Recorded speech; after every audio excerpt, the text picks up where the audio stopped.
But instead, the churches are ripping the people off. Now, they may say, you may have some pastors that will say, that's not what the pulpit is for. It's for God's word. But you know what? You do, look what you do for the politicians. The politicians come speak right in the pulpit. And then you stand up and you tell the people, if they don't do what they're going to say, then they know I'm going to come down there and I'm going to really deal with them. Okay? So you support the politicians because you're scratching their back, they're scratching yours. Okay? Or vice versa, they're scratching your back, so you scratch their back by trying to get them votes. Okay? Because you want that political pull within the political arena. Okay? So you can do the same thing for your own community, man, that's keeping you alive. And I found it quite interesting that a lot of times people, or even the church, have no idea you exist until they need something, until they have a function that's going on in their church. Car wash, they're selling dinners, a revival, they're trying to raise money in some way or another. They don't know you exist. They never supported your business, but the minute they have something going on, they know how to find you. And that's the problem with a lot of churches today, is the fact that they're constantly taking from the community but never giving back. Now, on Sunday morning when they take up those free will offerings and those tithes, in most cases they make people feel bad. Especially with the tithe. They tell them to bring all the tithes into the storehouse, that there will be meat in my house, and prove me that I will open the windows of heaven and pour out blessings that you won't have room enough to receive. And then they tell the people that if you don't pay your tithe, you're robbing God, and you're cursed with a curse because of the fact that you're robbing God. Now, I mean, different people have their perspective on tithe and what tithe is for, and whether or not tithe exists anymore, if it was just for those people back in that time period. But the thing that I see is the churches are ripping the people off. They're constantly taking from the community and not returning back, not giving anything back. Now, they may have a food pantry maybe on a Wednesday, and the food that they're giving out is food that people donated to them. Canned goods and whatnot, foods that they didn't want. Look in your cabinets. If you see food that you don't want, bring it down and give it to us. Now, I mean, it's well and all, but you're doing it to be seen. It amazes me how few black people are invested in being politically savvy. It also amazes me how some churches have transformed itself into political organizations. I have witnessed this for years, yet I still remain perplexed by it. Let's not even talk about the separation of church and state. I do not know why the concept does not have importance beyond its normal boundaries of organized religion and the nation state. Though I encourage political knowledge, I'm extremely uncomfortable that an institution which main function is to indoctrinate and promote admiration for a supernatural being is still increasingly important regarding various forms of political participation. You would think that historically it would be easily seen that heavy social conditioning and the focus of subordination to promote the efficiency of the church is the main focus of the institution. It is my opinion that religion has not proven to be a friend to blacks within America. I always go back to this quote made by Bishop Benjamin Kelly of Savannah, Georgia. He was the man who publicly picked apart President Theodore Roosevelt for inviting Booker T. Washington to the White House.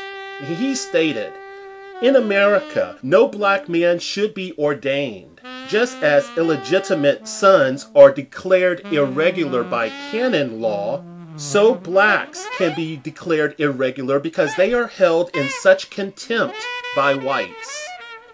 You may say this is only the word of one individual. However, the Catholic Church, to my knowledge, never publicly refuted this position, yet they were aware of it. Blacks seem to forget that it was the church, via the Christian Holy Bible, that provided rationalization of slavery and colonial expansion in the Americas. It is not an exclamation that the institution does not house wonderful people who participate within its organization, but it is what it is.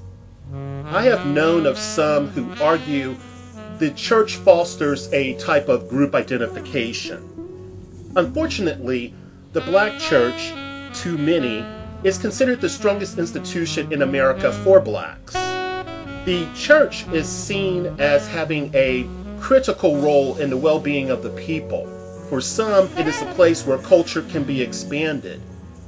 I have encountered many, no matter the racial makeup, who have reported to me over the years that culture defines a racial group. If you accept the traditional definition of culture as the values and all-consumed knowledge shared by a society, then this would be correct. I see much more into culture than this, however. If you look at this, then it becomes easy to observe that social relations that involves power can be troublesome. All three elements, religion, politics, and culture, have this in common. They generate power via social relations. Age and experiences has directed me to see religion, generally speaking, as a cancerous growth. This is especially true when it pertains to black politics. I do not deny that it has and does have positive attributes. I am speaking of my general assessment. I do not see it as weakening or dulling the forceful consequence of socioeconomic disadvantage due to the misaligned belief systems of classism and racism. If anything, it provides a superficial treatment for the trauma, definitely not a cure. I do think that political knowledge, which is distributed via the veins of religion, administers a drug where it becomes easier for blacks to become infatuated with the status quo. In my opinion, it herds people to collective action based on the prepackaged emotional meals with tidbits of intellectual relevance.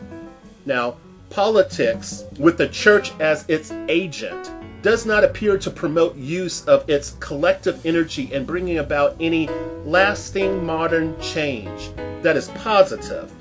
This dynamic is easy to witness via observation of the older generations, but the substitution of culture works in a similar manner with the younger generations. Granted, my studies have shown that accumulation of power via social relations make the white church and any church at this point in time a perfect weapon against blacks.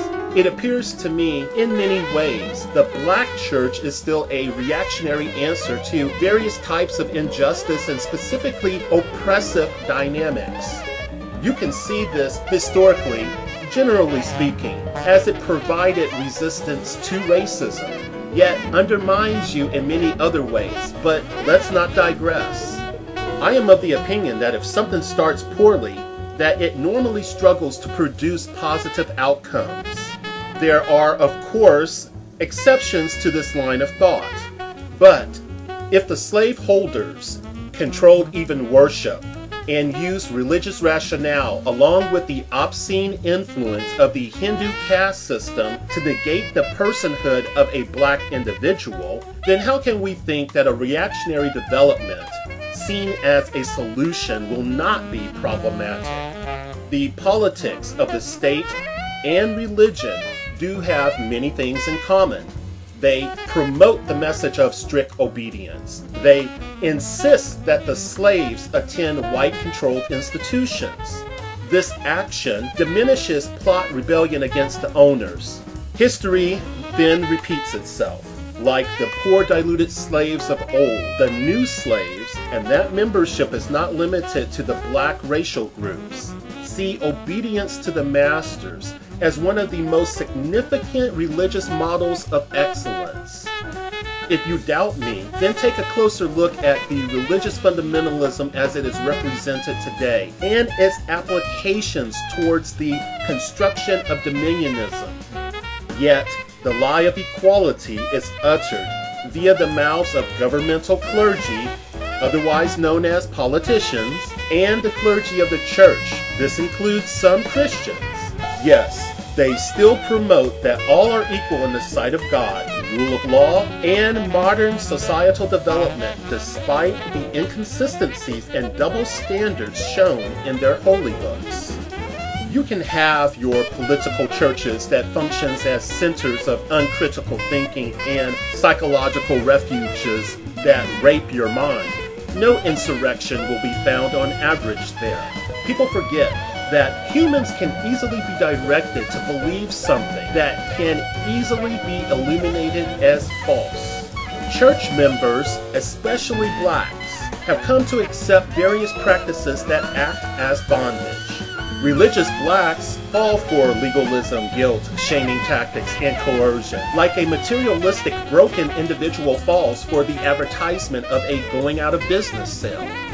I have no time for the blathering of nonsensical syllables invented to convince others. We will have enough to endure of that during this year of political campaigning. I will take my political education without the additional cream and sugar, thank you. Do blacks need the church to engage in politics? The old excuse that blacks benefit from an institution or man that understands the supposed white mindset and speaks the white dialect as being a mandatory component for political discourse may have had relevance in the past, but it belongs in the past. Blacks that erroneously use the surrogate of the church to keep the lines of communication open between the white power structure and the black community is simply relying on a communicative and ideological crutch. The funny thing is that the black preacher, historically speaking, was also seen as the representative of the white community. So the irony is massive when delving into the cesspool of religion, the church, and politics within America, especially as it concerns black people. We live in a sort of fast food environment. I call it the microwave syndrome. We expect results quickly, yet we give no heed to the damage that can occur from the process. The church as an institution does not seem to be manufacturing a righteous anger, nor does it appear to promote real solidarity among blacks within the black community or people within the confines of the country borders. At most, in my opinion, the black churches seek to pacify urban areas and accelerate the deconstruction of gains we have established. It takes doctrine from a supernatural influence and equates that to responsibility. This responsibility has been equally defined by political influence and sometimes monetary support by local lobby groups and staff of political organizations to various ministers. The church will never, in my opinion, provide an edge for the people of color to combat the racial or class struggle in today's world. If anything, it will move us all to a re-indentured position. Thank you for your time.